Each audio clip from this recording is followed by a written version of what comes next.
कह रहा है यदि किसी संख्या का 22 सही 2/9% उसी संख्या से घटा दिया जाए। देखो अब इस बार घटाने की बात का सबसे पहले तो ये टास्क है कि 22 सही 2/9 को आप क्या बोलोगे। अगर आप हमसे कल की बेसिक क्लास से अगर आप पढ़े हो तो आप समझ जाओगे कि सर अब इसको लिखने की भी जरूरत नहीं होगी। आपने कल बताया है कि 22 सही 2/9 को जैसे देखेंगे तो हमारे माइंड में देख करके 2/9 आएगा। जैसे अगर आप किसी को देखते हैं तो आपके माइंड में कोई बात आती है कि काश हमारे होते, उसी तरीके से 22 सही 2/9 को देख करके आपके माइंड में वो चीज आनी चाहिए। कल मैंने बताया था अगर 11 का मल्टीपल हो तो डायरेक्टली इसे हटाओ, 2/9 घटा दिया जाए, इसका मतलब क्या हो जाएगा, माइनस। तो बताओ इसका मतलब क्या है, एक 9 है तो 2 कम कर दिया गया तो कितना होगा 7, यानी उसके पास 9 रुपए था, 2 रुपए कम हो गया तो 7 रुपए हो गया। तो कह रहा प्राप्त संख्या का मान इतना हो जाता है। देखो ये हो जाता है तो हो जाने का कंपेरिजन हो जाने से होगा। तो बताओ इसमें हो जाने वाला नंबर कौन है, आप कहेंगे 9 रुपए था, 2 रुपए कम हुआ तो 7। इसी तीनों में से किसी एक की वैल्यू होगी, कभी कभी इसका देता है, कभी कभी इसका, कभी कभी इसका। तो 7 यूनिट की वैल्यू कितना दिया है। अब देखो इसमें पॉइंट दिया, लड़के पॉइंट को देख के बड़ा परेशान होते हैं, पॉइंट को देख के परेशान नहीं होते हैं, डायरेक्टली इसको पॉइंट के बारे में हम बाद में बात करेंगे। तो कितना है 73 54 26,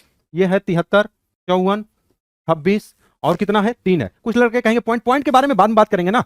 अब देखो अब क्वेश्चन में क्या दिया है, देखो इसका पैटर्न देखो, आप कहोगे सर 7 इकाई 7 हो जाएगा, 7 5 35 हो जाएगा, और 7 6 42 हो जाएगा, और 7 9 कितना हो जाएगा 63 हो जाएगा। यानी आपने देखा पहला 1 5 6 9, तो 1 गुना करोगे 9 इकाई 9 हो जाएगा, 9 5 कितना हो जाएगा 45 हो जाएगा, और 9 6 कितना हो जाएगा 54 हो जाएगा, और 9 9 कितना हो जाएगा 81 हो जाएगा। अब क्वेश्चन में कहोगे सर यहां पर क्वेश्चन पीछे से एक पॉइंट पर पॉइंट है, तो भैया जब एक पॉइंट पर पॉइंट है तो आप भी पीछे से एक पॉइंट पर पॉइंट लगा दो, यही आपके क्वेश्चन का आंसर हो जाएगा। लास्ट में 8.1 आएगा, 8.1 तो ना ही बी वाला है ना ही सी वाला। देखो बी और ये वाला तो नहीं होगा, ए या बी होगा, तो देखो ये कितना होगा 94 55, तो ये हो जाएगा option number A correct answer हो जाएगा।